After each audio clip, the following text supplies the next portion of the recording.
सदाई करी मथे सिंध सुकार दोस्त मिठा दिलदार आलम सब आबाद करी।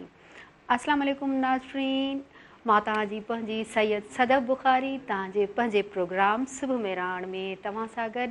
उमेद आहे त तव्हां ठीकु हूंदा, ख़ुशि हूंदा, आबाद हूंदा ऐं पंहिंजे प्यारनि सां हूंदा, ख़ुशियूं वंडींदा हूंदा ऐं ख़ुशियूं वठी रहिया हूंदा ऐं सुबुह जो थधिड़ो पर इंजॉय करे रहिया हूंदा। हीअं त नाज़रीन अॼोको जेको ॾिहाड़ो आहे उहो 6 सेप्टेम्बर जो ॾिहाड़ो आहे। उहो असांखे यादि ॾियाराए थो 6 सेप्टेम्बर ते योम दिफ़ा जेको 1995 जे हीरोज़ खे ख़िराज तहसीन पेश कयूं था, जन पंहिंजे धरती पंहिंजे मुल्क जे बका ऐं सलामती ख़ातिर पंहिंजूं जानियूं कुर्बान करे छॾियूं। असीं दिफ़ा वतन जे शहीदनि खे सलाम पेश कयूं था। जीअं त नाज़रीन जेको 6 सेप्टेम्बर जो ॾिहाड़ो आहे असांखे उन ॾिहाड़े जी यादि ॾियाराए थो जॾहिं असांजे वतन अज़ीज़ ते राति जे ऊंदाहीअ में हमिलो थियो। पर जेके असांजे सरहदुनि ते जेके जवान वेठा हुआ, जेके असांजी अफ़वाज पाकिस्तान आहे, उन्हनि जो जेको इरादो नापाक आहे उन्हनि खे ख़तमु करे छॾियो। ऐं हुननि जी यानी अफ़वाज पाकिस्तान घटि हुई पर हुननि जा इरादा एतिरा वॾा हुआ जो हुननि जा जेके असांजा मुल्क जा दुश्मन हुआ उन्हनि जा इरादा चिकना चूर करे छॾिया। ऐं उन्हनि में मेजर अज़ीज़ भट्टी बि हो, उहो बि उन्हनि सां विढ़ंदे हुन शहादत जो जाम जानशीन कयो। ऐं असां उन्हनि माइरुनि खे सलाम पेश कंदासीं जंहिंजा नौजवान पुट उन जेको वाक़ियो हो उन में शहीद थिया। ऐं असां सलाम पेश कंदासीं उन्हनि ॿारड़नि खे जंहिंजा वालिदैन ऐं उते शहीद थिया। ऐं उन्हनि ज़ालुनि खे बि सलाम कंदासीं जंहिंजे वरनि उते शहादत जो जाम नशीन कयो। ऐं जेको इहो वाक़ियो अहिड़ो थी वियो जो दुश्मन लाइ अहिड़ो थियो जो वरी हू इरादो करे असांजे वतन अज़ीज़ ते हमिलो न कंदो। जीअं त नाज़रीन असांजे प्रोग्राम में हमेशह वांगुरु अॼु बि टैलेंटेड महिमान असां सां गॾु आहिनि। मां उन्हनि जो तव्हां सां तारुफ़ कराईंदी हलां। जीअं त असांजी पहिरीं जेका महिमान आहे उनजो नालो आहे सैयदा कुरतुलैन शाह, पाण हुकूक नस्वां इदारे सां जी इंचार्ज आहे ऐं वुमेन कंप्लेन सेल जी इंचार्ज आहे ऐं मुख़्तलिफ़ ख़वातीन जे मसाइल ते कमु करे थी। ऐं ॿियो जेको असांजो महिमान आहे उनजो नालो आहे शहरियार भुट्टो, जेको सीनियर एग्ज़ेक्टिव प्रिंसिपल ऐं हायर सेकेंडरी स्कूल हैदराबाद ऐं रिमोट एरियाज़ जो आहे। ऐं ॿिया जेके असां सां महिमान आहिनि उन्हनि जा नाला आहिनि वक़ार अहमद अब्बासी, पाण नात ख़्वां आहे, ऐं इमरान अहमद अब्बासी ऐं उहो बि पाण नात ख़्वां आहे, कारी मोहम्मद अली नक्शबंदी नात ख़्वां ऐं समीना सलीम नात ख़्वां। जीअं त ऐं तव्हांखे मां रबीउल अव्वल जूं बि मुबारकूं ॾींदी हलां। पूरे जेके असांजे मुस्लिम अवाम आहे, असांजूं भेणूं भाउर, उन्हनि खे त रबीउल अव्वल जो महीनो बि शुरू थी चुको आहे, उन्हनि जूं बि तव्हांखे मुबारकूं हुजनि। ऐं 6 सेप्टेम्बर जूं बि तव्हांखे मुबारकूं आहिनि। जेके असांजे ॾूरान इलाइक़नि में भाउ भेण ॾिसी रहिया आहिनि, जेके हैदराबाद में आहिनि, जेके ॻोठनि में आहिनि, मां उन्हनि खे मुबारकूं चवंदसि। जीअं त नाज़रीन अदा मां तव्हांखे पंहिंजे सुबुह में राण प्रोग्राम में वेलकम चवां थी। तव्हां पंहिंजो टाइम ॾेई आयो ऐं आपको भी मैं वेलकम कहती हूँ अपने प्रोग्राम सुबह में रान में। जी तो नाजरीन असां प्रोग्राम की शुरुआत हम शरीफ का कंदासी। तो वकार आप हमें क्या सुना रहे हैं? अल्लाहु अल्लाहु अल्लाहु अल्लाहु अल्लाहु अल्लाहु अल्लाहु अल्लाहु अल्लाहु अल्लाहु अल्लाहु अल्लाहु अल्लाहु अल्लाहु अल्लाहु हर आलम जहानन में जिक्र सदा ज़बान में, हर आलम जहान में जिक्र صدا زبان میں اللہ اللہ اللہ اللہ اللہ اللہ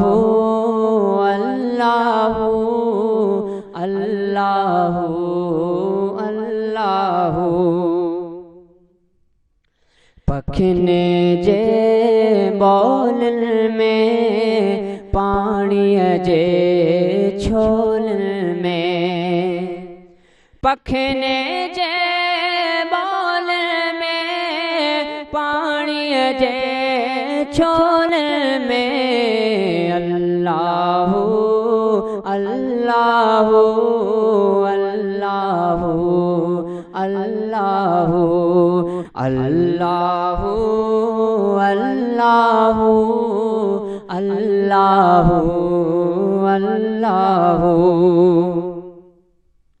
سمندر جے چھولن میں لامن جے لونن میں سمندر جے چھولن میں لامن جے لونن میں اللہ اللہ اللہ اللہ اللہ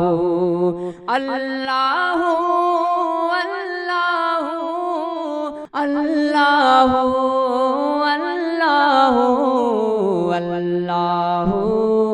اللہ اللہ اللہ اللہ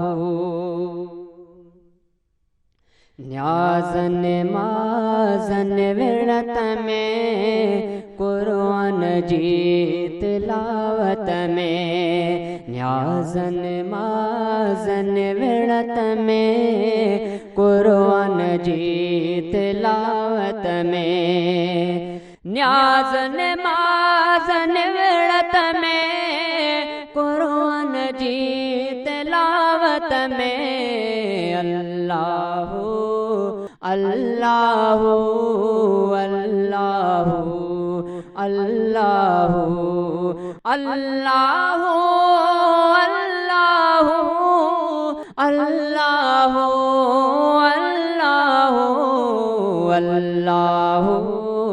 اللہ اللہ اللہ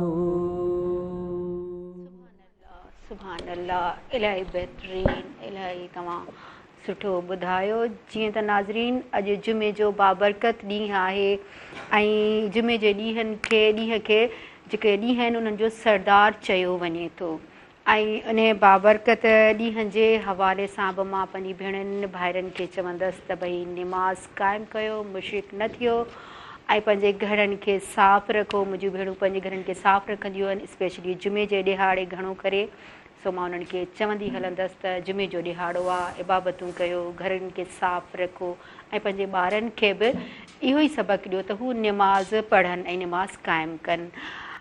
कुरतुलैन साहिबा, आप बताएं 6 सितंबर के हवाले से कुछ। बिस्मिल्लाहिर्रहमानिर्रहीम। सबसे पहले तो शुक्रिया आप लोगों ने मुझे यहाँ इनवाइट किया और अपनी बात की शुरुआत में इस शेर से करूँगी।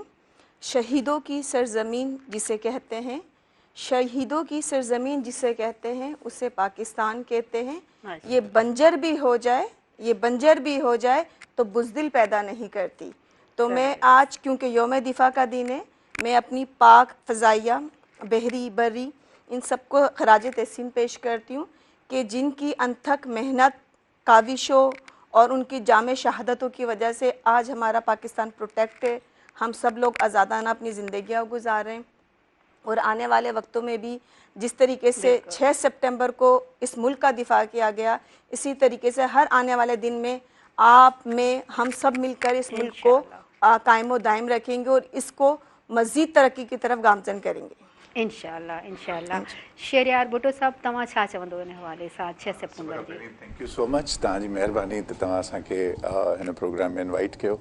ऐं ख़ासि तौर ते 6 सितंबर जो जेको ॾींहुं आहे 1965 जेको यौम दिफ़ा जो ॾींहुं आहे, 1947 14 अगस्त खां पोइ अगरि को वॾो ॾींहुं पाकिस्तान जी तारीख़ में अचे थो त उहो ज़ाहिरी ॻाल्हि आहे 6 सेप्टेम्बर 1965 जो ॾींहुं आहे।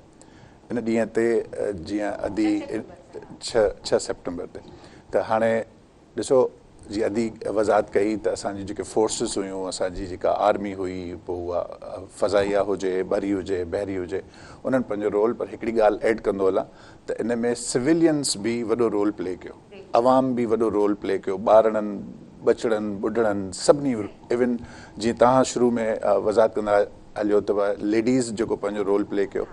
ऐं उन वक़्तु शायदि जेको दुश्मन हो उनजी प्लैनिंग्स वॾियूं हुयूं, पर हिन पासे जज़्बो तमामु घणो हुयो, जंहिंजे करे कामयाबी असांखे नसीब थी। तव्हांखे ख़बर आहे ॿी जंग अज़ीम खां पोइ हीअ उहा जंग हुई, ऐं बि हिनखे पाकिस्तान लेवल ते जंग अज़ीम चवंदुसि, जंहिंमें टैंकुनि जो सभ खां वॾो इस्तेमालु थियो ऐं सिर्फ़ु सिविलियंस ऐं आर्मी असांजी पाक फ़ौज, असांखे फ़ख़्रु आहे पंहिंजी फ़ौज ते, त उन्हनि जहिड़े तरीक़े सां हिन शइ खे प्लान खे उन्हनि जे प्लान खे निश्तो नाबूद करे ऐं हुननि खे इहो साबित करे ॾेखारियो त असां हथे ख़ाली बि तव्हांजे लाइ काफ़ी आहियूं।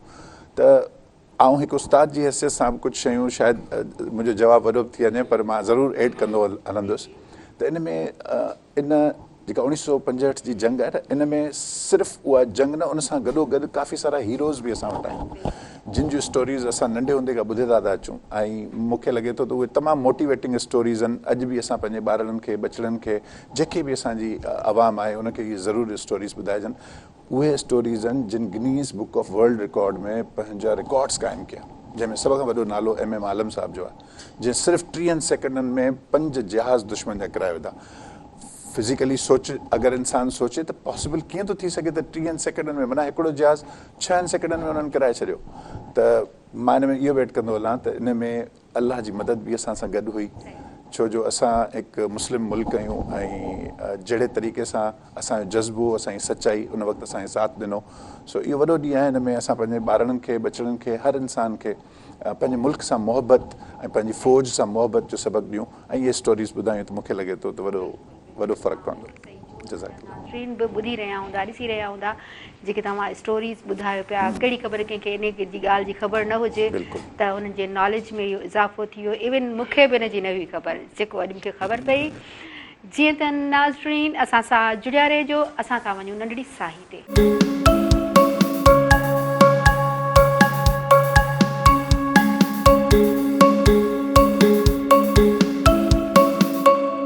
वेलकम बैक नाज़रीन, मां तव्हांजी पंहिंजी सैयद सदब बुखारी, तव्हांजे पंहिंजे प्रोग्राम सुबुह मेराण में तव्हां सां गॾु। उमेदु आहे त तव्हां असांजो प्रोग्राम ॾिसी रहिया हूंदा ऐं सुबुह जो थधिड़ो पहर आहे, तव्हांजे हथनि में चांहि जा कप बि हूंदा ऐं के असांजा भाउ भेण पंहिंजे ऑफिसुनि ऐं कमनि ॾे रवा दवा हूंदा ऐं ॿारड़ा अॼु स्कूल विया आहिनि ऐं हमेशह स्कूल में मोकल थींदी आहे हिन ॾिहाड़े ते, पर हिन दफ़े ईअं न थियो आहे। असांजा ॿारड़ा 6 सेप्टेम्बर जोश ख़ुरोश सां स्कूलनि में मल्हाईंदा।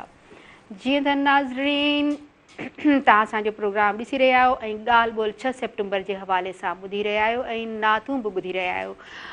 कुरतुलिन साहिबा, आप बताएं, जो आप विमेन सेल में काम करती हैं तो उनके हवाले से कुछ हमारे नाज़रीन को बताएं कि क्या काम है, कैसे आप वुमेन की काउंसलिंग करती हैं या?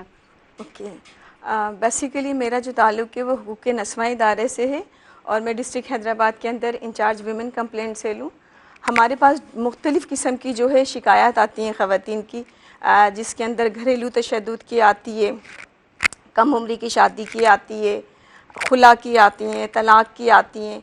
वो बच्चियाँ जो कम उम्र है, किसी ना किसी बंदे के साथ किसी कांटेक्ट में आ गई हैं और फिर वो घर से निकल के शादी कर लेती हैं और शादी करने के बाद ना उसको वो लड़का एक्सेप्ट करता है ना उसकी फैमिली एक्सेप्ट करती है।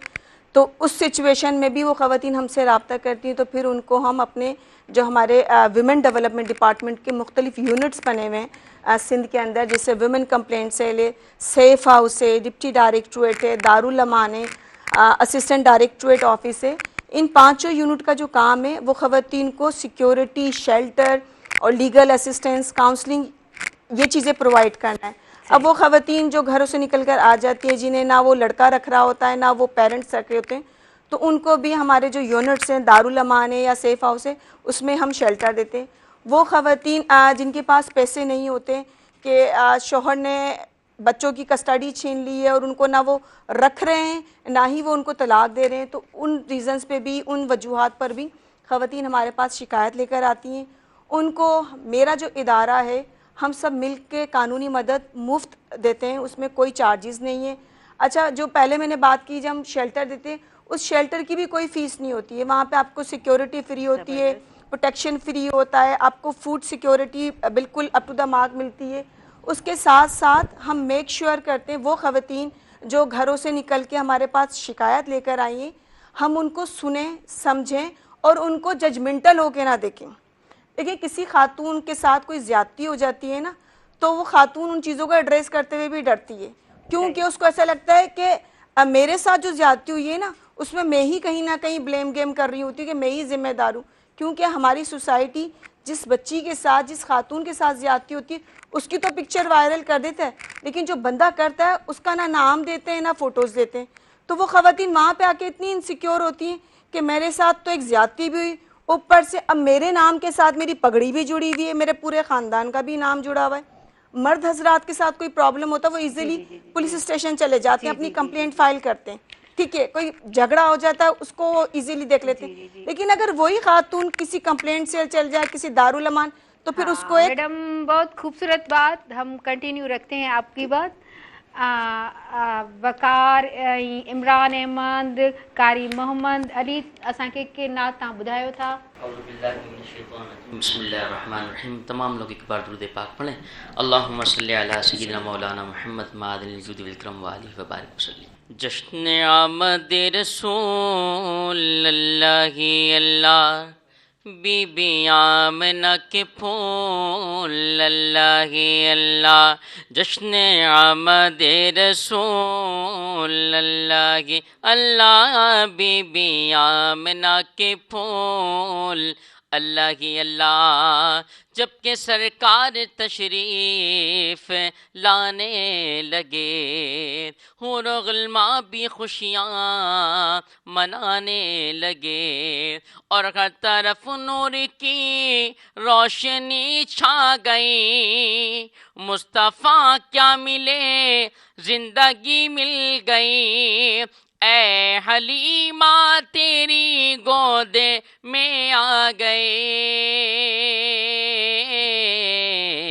دونوں عالم کے رسول اللہ اللہ، بی بی آمنہ کے پھول اللہ اللہ. لا الہ الا اللہ، لا الہ الا اللہ.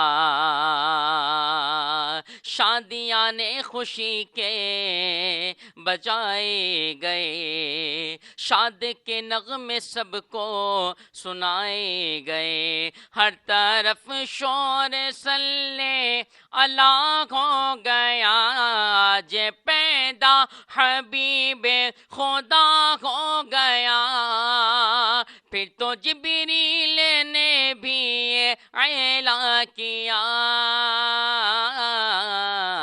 یہ خدا کے ہے رسول اللہ اللہ، یہ خدا کے ہے رسول اللہ اللہ. سرکار کی آمد مرحبا، آقا کی آمد مرحبا، لجپال کی آمد مرحبا، مکی کی آمد مرحبا، مدنی کی آمد مرحبا.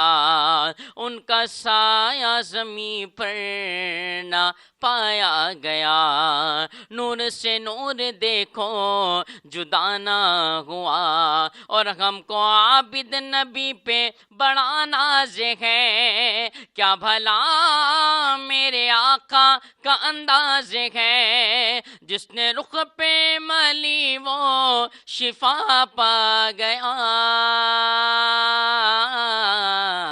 خاک طیبہ تیری دھول اللہ اللہ، بی بی آمنہ کے پھول اللہ اللہ.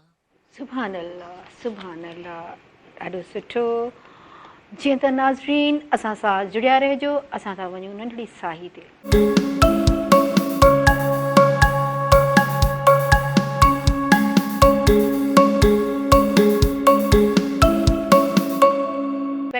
नासरीन, मां तव्हांजी पंहिंजी सैयद सदर बुखारी तव्हांजे पंहिंजे प्रोग्राम सुबुह में राण में मुस्कुराहटुनि सां गॾु ऐं थधिड़ी हवाउनि सां गॾु ऐं तव्हां इंजॉय बि करे रहिया हूंदो सुबुह जी थधिड़ी हवा, सुबुह जो थधिड़ो पर ऐं वरी हिते असांजा जेके महिमान आहिनि उन्हनि जी तव्हां गुफ़्तगू बि ॿुधी रहिया हूंदा ऐं नात शरीफ़ बि ॿुधी रहिया हूंदा।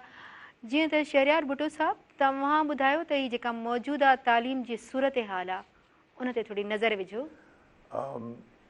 ॾिसो, मौजूदा जेका सूरत हाल आहे तालीम जी उहा थोरी फ़िक्र अंगेज़ आहे, जंहिं ते मूंखे लॻे थो त फ़िक्र करणु घुरिजे ऐं तमामु घणो कमु करण जी ज़रूरत आहे। हूअं त सभ खां पहिरीं इहा शइ सम्झण जी ज़रूरत आहे त तालीम आहे छा।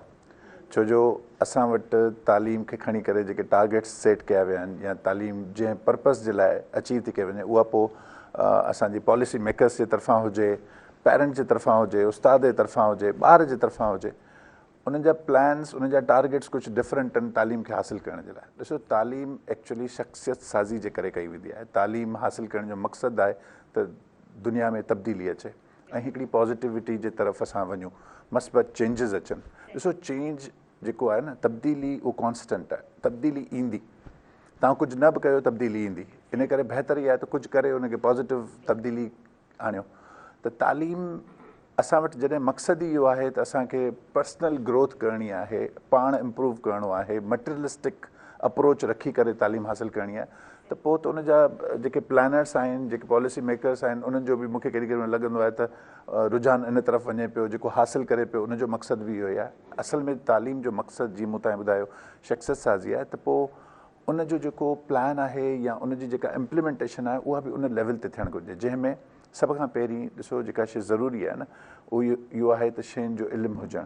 असां वटि पास्ट में अगरि तव्हां माज़ी में वञो त काफ़ी सारियूं अहिड़ियूं शख़्सियतूं, काफ़ी सारा अहिड़ा एग्ज़ाम्पल्स मौजूदु आहिनि जेके तालीम जे मैदान में जिन तमामु वॾो कमु कयो आहे।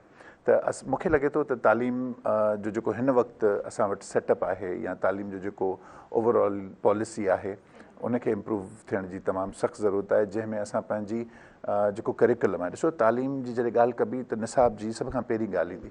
त निसाब में कैरेक्टर एजुकेशन जी एडिशन थियणु तमामु ज़रूरी आहे, जेका तमामु घणो अगरि माज़ी में हलिया वञो त हुई मौजूदु। उन खां पोइ जेके तालीम निसाब में चेंजिस आया त उहा शइ कैरेक्टर एजुकेशन घटिजी वई, असां इंफॉर्मेशन जी तरफ़ घणो वियासीं, असां ॿियूं शयूं उन में तमामु घणियूं एड करे छॾियूं।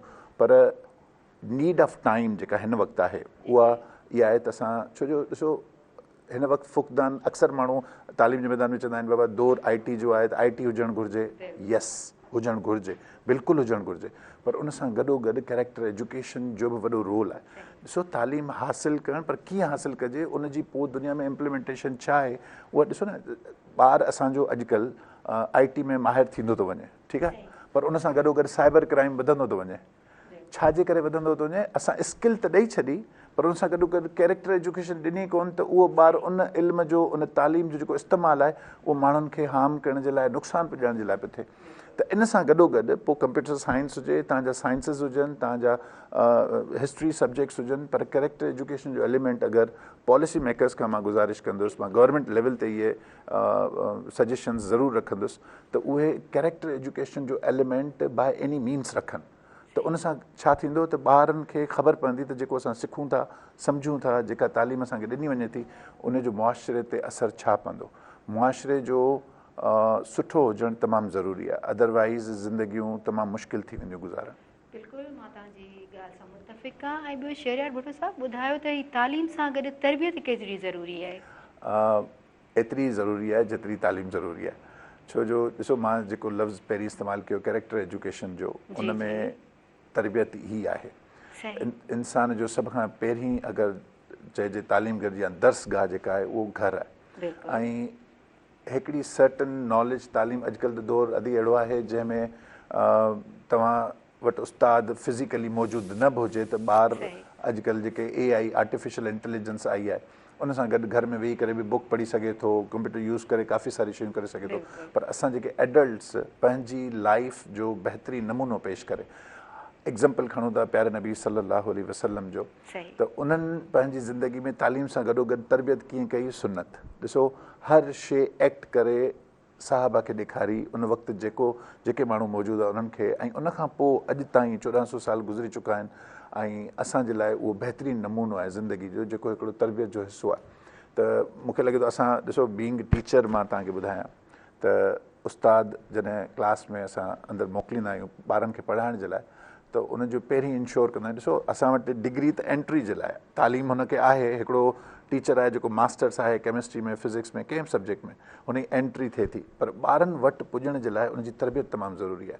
छो जो सिर्फ़ु सब्जेक्ट डिलीवर नाहे करिणो, पर उन इंसान सां गॾु उन्हनि जी तबियत, उनजी शख़्सियत, उन्हनि जे रवैयनि, उनजी इमोशनल डेवलपमेंट खे अगरि तव्हां सभु शइ गॾु खणी हलणी आहे त इहो तमामु ज़रूरी आहे त तव्हां वटि उहो स्किल बि हुजे त उहो सब्जेक्ट डिलीवर कीअं करिणो आहे। त उन जे लाइ मूंखे लॻे थो तरबियत तमामु ज़रूरी आहे। उन खां सवाइ शयूं एटलीस्ट असांजे प्रोफेशन में, तालीमी मैदान में, स्कूल्स में, कॉलेजिस में अगरि को टीचर तरबियत याफ़्ता न आहे त मूंखे लॻे थो उनखे तमामु घणा मसइला पेश ईंदा। बिल्कुलु तव्हां सही चयो। शेरियार साहब ॿुधायो त जॾहिं असांजी माना एॾी सहूलियतूं मौजूदु न हुयूं तालीम में त एॾी वॾी वॾी शख़्सियतूं पैदा थियूं, ऐं हाणे सहूलियतुनि हूंदे बि अहिड़ियूं शख़्सियतूं पैदा न पियूं थियनि, इन जो छा सबबु आहिनि? अक्सर मूंखां इहो सुवालु माइटअप कंदा आहिनि, मुंहिंजो पंहिंजो इहो सुवालु मुंहिंजे अंदरि में बि पैदा थींदो आहे त माज़ी में सहूलियतूं न हुयूं त असां वॾा वॾा नाला पैदा कया ऐं हींअर सहूलियतूं आहिनि ऐं असां वटि इहे शयूं छो नथियूं थियनि। मूंखे लॻे थो उन में तालीम जे मैदान में ॾिसो थी पेरेंट्स, ॿार ऐं उस्ताद इहे टे वॾो रोल प्ले कंदा आहिनि ऐं उन सां गॾोगॾु स्कूल ओवरऑल। मूंखे लॻे थो उन वक़्तु जेके पेरेंट्स हुया उन्हनि पंहिंजो रोल तमामु सुठो प्ले कयो। पेरेंट्स जेसिताईं पंहिंजो रोल प्ले न कंदा, वालदेन इन शइ खे सीरियस न वठंदा, छो जो अॼुकल्ह ॾिसो हर इंसानु, हर पेरेंट जेको आहे न उहो पहिरीं ॻाल्हि त पंहिंजी मुआशी ज़िंदगी खे सुधारण जे चकर में ॾींहुं राति शयूं मैनेज करे थो, तॾहिं वञी हू पंहिंजो लाइवलीहुड, पंहिंजी ज़िंदगी गुज़ारण जे क़ाबिल थिए थो। लेकिन माज़ी में ईअं कोन हुयो ऐं भली लिमिटेड रिसोर्सिस हुया, असांखे ख़ुशि रहणु ईंदो हुयो, माइट असां सां घणो वक़्तु गुज़ारींदा हुआ। ऑफिस आवर्स हिकिड़ा आवर्स हूंदा त बाबा मंझंदि खां पोइ, शाम खां पोइ ऑफिस आवर्स कोन्हनि के, वर्किंग आवर्स कोन्हनि के, इहे फैमिली आवर्स आहिनि। हींअर उहे फैमिली आवर्स घटिजी विया आहिनि।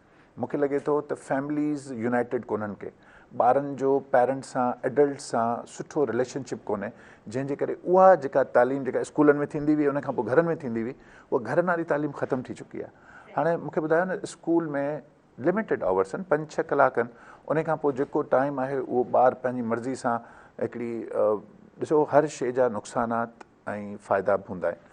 हाणे अगरि असां अॼुकल्ह ही जेको टूल आहे हिकिड़ो मोबाइल जो या इंफॉर्मेशन टेक्नोलॉजी आहे, उहा ॿारनि खे ॾेई छॾी, जेका पहिरीं ॻाल्हि कई तरबियत न ॾिनी, उन्हनि खे उनजी कैरेक्टर एजुकेशन कोन कराई, त हिन जो प्रॉपर यूसेज छा आहे? ॿार ज़िद कयो, उनखे हथ में ॾेई छॾियो। असां पाण उनजो अगरि एडल्ट्स पढ़ियल लिखियल बि काफ़ी सारा तव्हां माण्हू अहिड़ा ॾिठा हूंदा त इन ई मशीन जो यूसेज काफ़ी अहिड़ियुनि शयुनि ते कंदा आहिनि जेको यूज़लेस हूंदो आहे। सो माज़ी में अगरि सुठा माण्हू पैदा थिया त उनजो क्रेडिट वालदेन ॾे घणो थो वञे ऐं उस्तादनि ॾे बि डेफिनेटली वञे थो, छो जो उन वक़्तु कैरेक्टर एजुकेशन बि असांजे निसाब में कंपेरेटिवली वधीक हुई ऐं असां वटि एतिरा डिस्ट्रैक्टर्स न हुया। हींअर डिस्ट्रैक्टर्स इलाही आहिनि, जंहिंजे करे इहो मूंखे लॻे थो, पर उमेदु आहे ऐं पॉज़िटिव सोचूं था त ॿार असांजा अगरि हिननि वटि ही स्किल्स आहिनि IT जूं त उते बि काफ़ी सारा अहिड़ा वेन्यूज़ मौजूदु आहिनि, एवेन्यूज़ मौजूदु आहिनि जिते ऐं उमेदु इहा आहे त इंशाअल्लाह फ्यूचर में सुठा सुठा वॾी वॾी शख़्सियतूं असां वटि पैदा थींदियूं।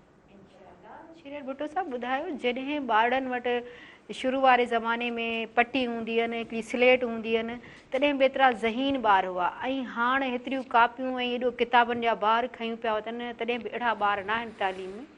त इन ते थोरो मां इख़्तिलाफ़ु कंदुसि। असल में पटी वारा, स्लेटुनि वारा या उहे जेके पुराणा वाक़ई ज़हीन हुआ, लेकिन अॼु जो ॿारु वधीक ज़हीन आहे, उनखे काफ़ी सारियुनि शयुनि जी वधीक ख़बर आहे।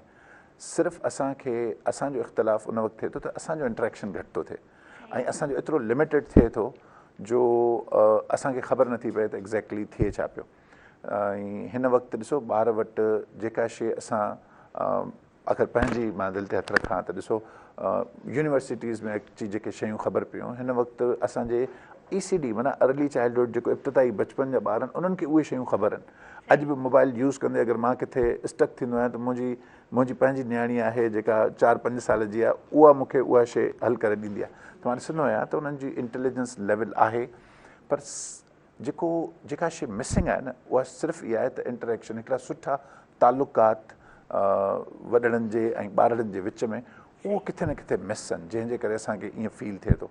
बाक़ी अगरि रिलेशनशिप सुठा हुजनि पेरेंट्स जा, ॿारनि जा, एडल्ट्स जा, त इहे शयूं तव्हांखे बि ज़ाहिर थींदियूं ऐं नज़र ईंदियूं त अॼुकल्ह जो ॿारु कंपेरेटिवली वधीक शार्प आहे, उनखे वधीक शयुनि जी ख़बर आहे।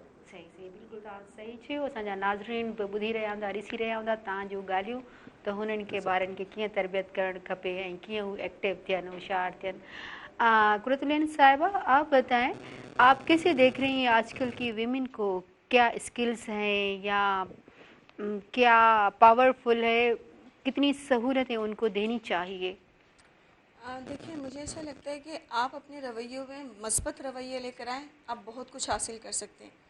हम क्या करते हैं, जो चीज़ें निकल चुकी हैं ना, हम उसी को जो है डिस्कस करते रहते हैं। जैसे अभी डिस्कशन हो रही थी कि पहले के टाइम में जो है ना बच्चे टैलेंटेड भी थे, बहुत सारी हमें फेमस पर्सनालिटीज़ भी थी। आप थोड़ा गूगल करें कि अभी भी लोग कितने पावरफुल हैं। अभी भी आपके थरपारकर से सेनेटर कृष्णा कुमारी आ गई हैं। जहाँ पे मिनॉरिटीज़ के राइट के बारे में हम बात करते थे ना कि फोर्स कन्वर्जन हो रही है, बच्चियों को ज़बरदस्ती कम उम्र की शादी, वहाँ से आपकी खातून उठ के एक सेनेट में आके बैठी हैं, असम्बली में आके बैठी हैं। आप लेजिस्लेशन देखें, आपने ख़वातीन को एम्पावर्ड करने के लिए क्या क्या लेजिस्लेशन किए। पहले के टाइम में आप अपनी बच्ची को स्कूल तक छोड़ने के लिए भी खुद जाते थे। आज आपकी बेटी भी, आपका बेटा भी दूसरे मुल्कों में जाके PhD कर कर आ रहे हैं। ज़बरदस्त। आप अपने टाइम को, क्वालिटी टाइम तो स्पेंड करें। आप 12 घंटे बच्चे के साथ गुजारे, लेकिन उस 12 घंटे में आप क्वालिटी टाइम उसको 12 मिनट भी नहीं दे रहे, तो आपकी presence become absent, absence become presence. सही। आप क्वालिटी टाइम, आप रेपो तो डेवलप करें बच्चे के साथ, उस ख़वातीन के साथ। आपके पास तालीम है, सब चीज़ें, आपके पास कानून साजी हो रही है, उसके बावजूद भी आप चीज़ों को बैलेंस नहीं कर पा रहे, उसके बावजूद भी आप 9 बजे के बाद अकेले घर से बाहर नहीं निकल पा रहे। सही। आप दूसरे मुल्कों में जाते हैं, आप बिल्कुल सीधा, पता है आपको कानून आपके साथ क्या करेगा। यहाँ पे तो आपको कुछ परवाह ही नहीं। चीज़ों को बैलेंस करना सीखें, चीज़ों को प्रायोरिटीज़ पे लेकर आएँ। मैं इस सेट से एक आपको छोटा सा मैसेज कम्युनिकेट करना चाह रही हूँ। हम जेंडर की बात करते हैं कि जेंडर इक्वलिटी हो, मर्द और औरत दोनों को सेम फैसिलिटीज़ हो, सेम एम्पावरमेंट हो। यहाँ पे छोटी सी मुझे एग्जांपल मिली है कि यहाँ पे आपने जेंडर इक्वलिटी की, ठीक है, एक में फीमेल इधर मेल, आप इस प्रोग्राम को होस्ट कर रही है एज अ फीमेल, वहाँ पे आपके साथ जो क्रू है वो पूरा मेल है।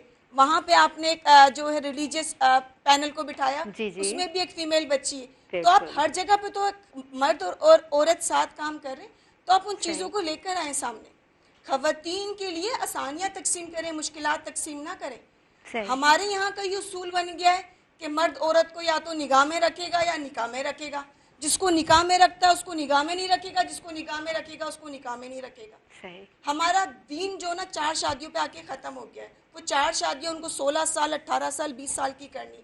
अगर आप नबी सल्लल्लाहु अलैहि वसल्लम को जब पैरवी करते हैं कि हमें दीन भी दे रहा है, हमारे नबी ने भी शादियाँ की, तो भाई उन्होंने तलाक याफ्ता से भी शादी की, कम उम्र से भी की, बड़ी उम्र से भी की। आप लोग क्या कर रहे हैं? आपके घर में खातून होते हुए भी आप दूसरी ख़वातीन को मुश्किलों में डालते हैं। आप काम करने की जगह पे उनको हरासा कर रहे हैं, रोड्स पे जा रहे हैं तो उनको तक रहे, मतलब कहीं तो भाई आप लफ्ज़ों से इज्जत कर रहे हैं, निगाहों से इज्जत कर रहे हैं। एक हेल्दी इन्वायरमेंट दे। ये सिर्फ सोसाइटी हमारी नहीं है, कल आपकी खुद की बहन भी आएगी, बेटी भी आएगी, बीवी भी आएगी। इक्वलिटी करें, बैलेंस करें चीज़ों को। बैलेंस नहीं करेंगे इस सोसाइटी में आप मूव नहीं करेंगे। जो आपके शहीद, जिन शहदाओं का आज हम सलामी पेश कर रहे हैं, जिन गाजियों की हम आज बात कर रहे हैं, आप उनकी ख़वातीन को देखें कि उन्होंने कितनी जो है कुर्बानियाँ दी हैं। हम क्या कर रहे हैं? हम मुझे बताएं, जो आने वाली जनरेशन, आप उनको क्या मैसेज देंगे? हमारे घर की तरबियतें ये हो गई हैं कि बच्चा ज़रा सा शोर करता है, ये लो मोबाइल पे कार्टून देख। मैं अपना वक्त बताती हूँ, जब हम बच्चे थे हमारी माएँ हमें आयतें याद करवाती थी, हमें कलमे याद करवाती थी, हमें नमाज़ पढ़ना सिखाती थी। आज हमारा 9 से 5 तक तो ऑफिस में टाइम निकल जाता है, 5 के बाद भी हमें कॉल्स आ रही होती है, ये हो गया ये। यार कितना सोसाइटी को सेंसिटाइज कर रहे हैं, कितना एम्पावर्ड कर रहे हैं, उसके बावजूद आप तलाकों का रेशियो देख रही हैं, आप घरों से बच्चियों का निकलना देख रही हैं। हर दूसरा बच्चा पैकेज में लगा हुआ है मोबाइल के, जिसको देख ले मोबाइल में लगा हुआ है, 2-2 घंटे 3-3 घंटे। मैं खुद अपनी एग्जांपल दे रही हूँ, मैं यहाँ आई हूँ, मैंने पहले अपना स्टेटस अपडेट कर दिया। टेक्नोलॉजी है, इसको यूज़ करें, मिसयूज़ ना करें। हमारे घरों के अंदर हमें ये तरबियत ही नहीं दी जा रही, और जिसकी वजह से आज हमारे बच्चे ना मदारिस में महफूज हैं। बताएं मैडम, जो चीज़ें ज़रूरी है ना बताएं, हमें नाज़रीन देख रहे हैं, सुन रहे हैं आपका हमारा प्रोग्राम। कभी हमने देखा था कि उलमा कराम जहाँ पे हमारे बच्चे बीमार पड़ते थे, हम उनसे जो ना फूंके लगवाते थे, उनसे दम दुरूद करवाते थे, आज उनसे हम अपने बच्चे छुपाते हैं। आज हम अपने बच्चों को बताते हैं ना कि गुड टच क्या है और बैड टच क्या है। आज हमारी बच्ची जब हॉस्टल जाती है तो हम डरते हैं, उसको समझाते हैं कि बेटा कोई भी चीज़ हो इस टाइमिंग के बाद निकलना नहीं, इससे तुम्हें राब्ता नहीं करना है। तो हमारे फैमिली मेम्बर्स के ये नाम है, इसके साथ क्या चीज़ें कर रहे हैं।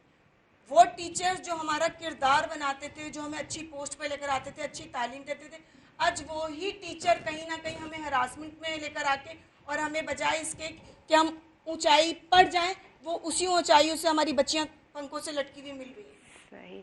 This is not our achievement. हमें सोसाइटी में मस्बत पहलू लेकर आना है, हमें इतना कंफर्ट जोन बनाना है, जैसे आज पूरत शाह यहाँ रिलैक्स होकर बैठी, वैसे दूसरे की भी बेटी है। आप माहौल अच्छा देंगे ना तो आपको हर चीज़ बहुत खूबसूरत मिलेगी। सही। आप जब स्लेटों पे लिख के पढ़ रहे थे ना, तख्तियों पे लिख के पढ़ रहे थे, जब आपको क्रीम मिल रही थी, आज आपके पास एंड्रॉयड मोबाइल्स आ रहे, फिर भी आप जो है दुखों में आ रहे। क्यों आ रहे? सही। आपको आपकी टाइम की क्वालिटी नहीं पता चल रही। जो चीज़ें देख रहे हैं, आप बच्चे को 10 रुपये का, 20 रुपये का, 30 रुपये का एक अंडा नहीं खिलाएंगे, आप उसको 500 का जिंगर बर्गर खिला देंगे। हर बच्चे में देख लें डेफिशिएंसी मिलेगी आपको, हर बंदे में। आप अपनी हमारी सोसाइटी में जब बेटी पैदा होती है ना, उसका सिर्फ और सिर्फ जो फैमिली है उसका ये थॉट होता है कि यार मेरी बेटी पैदा हो गई ना, जिसकी न्यू शादी हुई, जिसको पहला वो बच्ची अगर हो गई, बेटी पैदा हो गई, वो माँ अपना जहेज ही नहीं खोलेगी कि ये जहेज मेरी बेटी के काम आ जाएगा। वो ये नहीं सोचेगी मुझे इसकी तरबियत क्या करनी है, मुझे उसे पढ़ाना क्या है, मुझे उसकी तरबियत कैसे, ये आगे जाके किस तरीके से सोसाइटी। नेवर। हमारी सोसाइटी का जो असर रसूख है ना, वो यही है, अगर बेटी पैदा हो गई चलो शादी करो। शादियाँ इतनी कम उम्री में, और उससे जो मतलब शरह अमवात देखें आप कितनी, जो आप इंटीरियर में चली जाएं, वहाँ पे 14 साल 15 साल 16 साल की बच्चियों की शादियाँ हुई हैं, और जिसमें ना उनके निकाहनामे में ना बर्थ रजिस्ट्रेशन है, ना उनके शनाख्ती कार्ड है, बस ये आपने ले ली या आपने ले ली, बस ये निकाह होगी। फिर क्या होता है, 1-2 बच्चे, वो बच्ची जिसकी उम्र 20-22 साल है, जो खुद खेलने की उम्र है, आप सदफ जाके देखिए उस बच्ची की लुक्स 40 साल जैसी लग रही है। सही। हम अपनी सोसाइटी को एजुकेट ही नहीं कर रहे हैं। बेटियां आप पे बोझ नहीं है। बिल्कुल। आप बेटियों के साथ सिर्फ पगड़ियां ना लगाएं और बेटों के साथ विरासत ना लगाएं। जितना उसका हक है उतना ही उसका हक है। आपकी सोसाइटी को जो चेंज मेकर है ना, वो खातून है। मर्द की तालीम सिर्फ फर्द की तालीम और खातून की तालीम पूरी सोसाइटी की तालीम है। आप उसके लिए सेहतमंद मुआशरा दें, आपको फिर चेंजिंग मिलेगी। ऐसे आप कितने ही टॉक शोज करें, कितने कंप्लेंट सेल बना दें, कितनी सदफ आके जो ना अवेयरनेस दें, कितनी कुरछा, आप तब तक तब्दीली नहीं लाएंगे जब तक मर्द और औरत दोनों एक ही पेज पर आके सोचें। बिल्कुल सही कहा आपने कुरतुल्लैन साहिबा। मैं मुत्तफ़िक हूँ आपकी बात से, और हमारे नाज़रीन भी देख रहे हैं और सुन रहे हैं कि आप क्या बातें कर रही थी, और अपने बच्चों की ऐसे ही तरबियत करेंगे। और कुरतुल्लैन साहिबा बताएं कि जो हमारी औरतें हैं, जो हुनरमंद हैं, जो स्किल रखती हैं, कितनी हुनरमंद हैं, कितनी वो स्किल रखती हैं?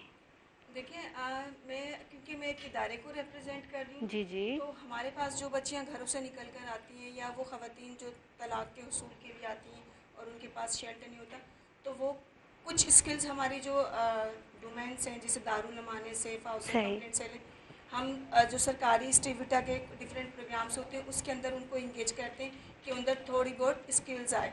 वो अपने देखें, एक एम्पावर्ड वुमेन को ना कभी भी ऑनर किलिंग में नहीं मारा जाता। सही। जो खातून फाइनेंशियली साउंड होती है ना, उसके साथ कभी भी आप कारोबारी का काम नहीं करेंगे। जो ख़वातीन स्किल्स होती हैं, वो जो दारुल अमान में आती हैं, वो छोटी मोटी जो चीज़ें बनाती हैं, जैसे कढ़ाई का काम है, बैग हैं, पर्सेस हैं, ज्वेलरी हैं, ये वो प्रोडक्ट्स बनाती हैं, उनको हम मार्केट में लेकर आते हैं। जैसे हैदराबाद में चैम्बर ऑफ कॉमर्स है, इनके थ्रू डिफरेंट एग्जीबिशंस करवा दिए। अभी क्योंकि जिसे सर भी बात कर रहे हैं कि हमारे पास आर्टिफिशियल इंटेलिजेंस है, मोबाइल है, इंटरनेट है, तो अब फर्दर जो है हम डिफरेंट ऑर्गेनाइजेशन के साथ, डिफरेंट एनजीओज के साथ, डिफरेंट INGOs के साथ मिलके हम डिजिटल एजुकेशन भी दे रहे हैं सही कि हमारी ख़वातीन और ज़्यादा एम्पावर्ड हो। बिल्कुल बेसिकली होता है क्या है, जो ख़वातीन का जो तशद्दुद का जो एक रूटीन जो चलती है ना, जी, जहाँ जी। पे वो विक्टिमाइज होती है, वो वही ख़वातीन होती हैं जो फाइनेंशियली एम्पावर्ड नहीं होती। सही। वो यही सोचती हैं कि मैंने अगर अपने शौहर के ख़िलाफ़ कंप्लेंट की या इन लॉज के ख़िलाफ़ कंप्लेंट की, मेरी माँ ने तो मुझे रखना नहीं है, मेरे साथ 2-3 बच्चे भी हैं, इनको कौन खिलाएगा, मुझे कौन खिलाएगा। सही। लेकिन वही बाप ने बहुत अच्छा सवाल किया ये वाला कि जो हमारी ये जो ख़वातीन हैं, अगर इनको छोटे मोटे हम स्किल्स सिखा देते हैं सही। कि एटलीस्ट कुछ नहीं, वो 1000, 1500, 2000 पे अपना रेगुलर बेसिस भी कमाती हैं, तो वो अपने आप को तो फाइनेंस कर सकती है। और इसके साथ साथ हम सिर्फ नेशनल लेवल पे नहीं, इंटरनेशनल लेवल पे भी हम अपनी कंट्री को रिप्रेजेंट करते हैं। सही। ये हमारी सकाफ़त है, जो हम अजरा के हैं उसके अंदर कढ़ाइयाँ कर रहे हैं, या जो हमारे गज है, या हम इंटरनेशनल लेवल पे इसको रिप्रेजेंट करते हैं। इससे क्या है, हमारी फाइनेंस भी बढ़ती है, ख़वातीन भी एम्पावर्ड होती है और फैसिलिटेट कर सकते हैं चीज़ों को। मज़ीद इसके अंदर बेहतरी की ज़रूरत है और बेहतरी की तरफ हम जा रहे हैं। ख़वातीन जो है चीज़ें बना रही हैं। इसमें एक छोटी सी एग्जांपल देती हूँ। होम बेस्ड वर्कर्स का आपने नाम सुना होगा, जी जी। जो घरों के अंदर चूड़ी साजी का काम करती हैं या लून के जो कपड़े बनाते हैं, हाँ, हाँ। वो करती हैं। उनको हमने इनरोलमेंट भी करवाई है सोशल वेलफेयर के साथ, सिक्योरिटी दी है लेबर डिपार्टमेंट के साथ, ताकि उनकी भी इनरोलमेंट हो, उनको पेंशन मिल सके और वो भी एज अ लेबर हमारी सोसाइटी के अंदर, जैसे सरकारी मुलाजमिन की पेंशन होती है, इसी तरीके से अगर वो अपना एक पर्टिकुलर टाइम 10, 20, 30 साल दे रही है, तो जब वो एक एज में जाकर जब काम करने के लायक ना जी, हो जी। या काबिल ना रहे, तो उनको थोड़ा बहुत जो है फाइनेंशियली गवर्नमेंट की तरफ से भी सपोर्ट हो। सही सही। बहुत अच्छी बात और बहुत खूबसूरत और इंफॉर्मेटिव बात।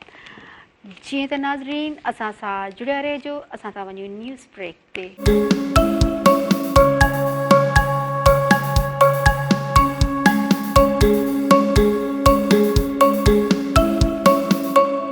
वेलकम बैक नाज़रीन, मां तव्हांजी पंहिंजी सैयद सदब बुखारी तव्हांजे पंहिंजे प्रोग्राम सुबुह में रहण में तव्हां सां गॾु। उमेद त नाज़रीन तव्हां असांजो प्रोग्राम ॾिसी रहिया हूंदा ऐं इंजॉय बि करे रहिया हूंदा, ऐं असांजे प्रोग्राम में नात शरीफ़ जेको तव्हां उहे बि ॿुधी रहिया हूंदा ऐं डिस्कशन पियो हले उहो बि ॿुधी रहिया हूंदा। जैसे कि समीना सलीम अब क्या सुना रही हैं हमें? सल्लल्लाहु अलैहि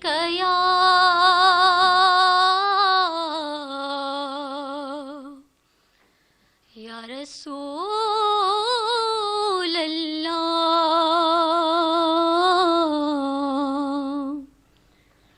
वसल्लम अलैका या हबीब अल्लाह। हुजूर मेरी तो सारी बहार आप से है,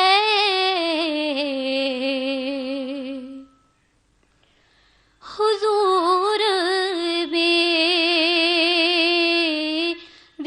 तो सारी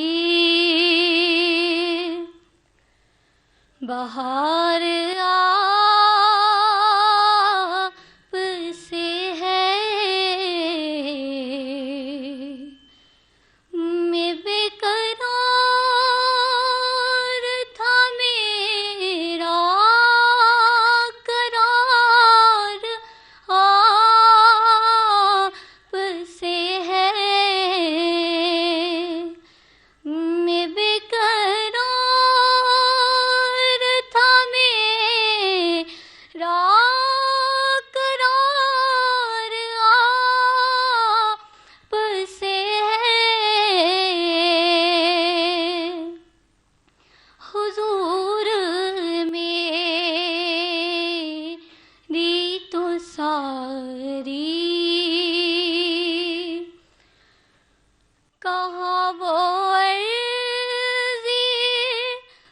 मदीना कहाँ